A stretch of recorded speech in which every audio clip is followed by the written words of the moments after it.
All right, let's talk about a recent indictment that came down in New York regarding Linda Sun and her husband, Chris Hugh. Linda Sun was an assistant of some kind with Kathy Hochul and ended up apparently laundering some serious money that came into the United States. Let's take a look at the facts and see what happened here.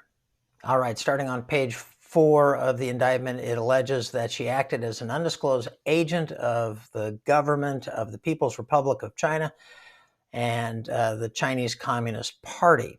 So what was she doing here? It alleges that she got millions of dollars of benefit from acting on their behalf. Cash, and I love this, Nanjing-style salted ducks prepared by the People's Republic of China officials' personal chef that was delivered to the residence of Sun's parents. That's not what I want to see. I don't want to get a meal from one of my kids that's somehow tied to money laundering. They've nonetheless real property in Manhasset, New York for 3.6 and a couple $1 million condo over in Honolulu. Here in paragraph 12, the defendant, Chris Hugh, laundered unlawful proceeds through bank accounts opened in the name of a close relative, but they were actually for Hugh's exclusive use. To open these accounts, Hugh unlawfully used an image of the relative's driver's license.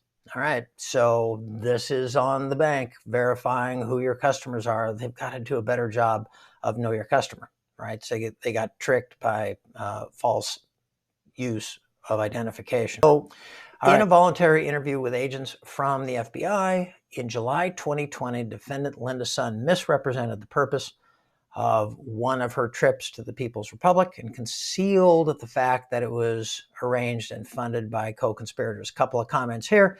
Never, ever lie to federal authorities. Notice the tail on this. This is back from July 2020, and long tail. It comes back and gets her here 4 years later. The only reason in the world why John Bonet's parents didn't go to jail was when they got confronted.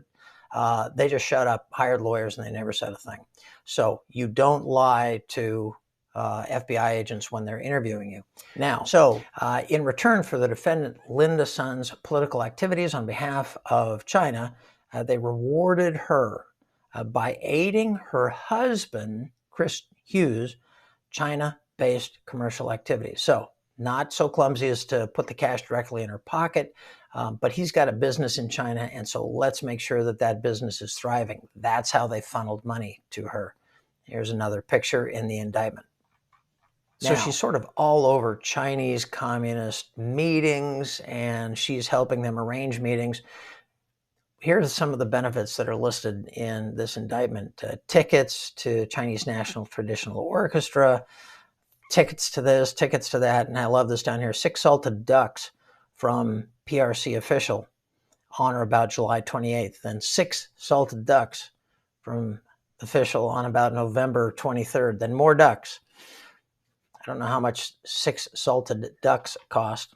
The defendant Chris Hughes' PRC-based business accounts generated millions of dollars in the Republic of China, for which he and the defendant Linda Sun used to purchase real estate and luxury automobiles. This money was deposited from China to U.S. accounts created by Hugh in the name of Sun's close relative, which Hugh then transferred to a financial consultancy account.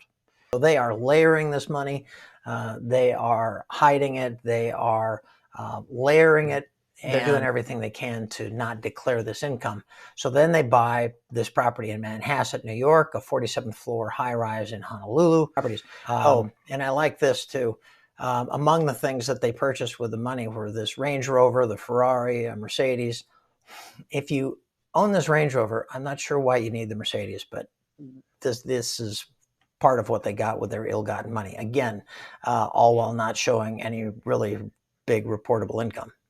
When they declare their income for the relevant years, they're not making anything. They lost 600, they lost 3,000, they made 87. So they got all this money coming in and they aren't declaring any of it. Now, what you've got is this disconnect between somebody's lifestyle and their reported income. This is classic. All right, till next time.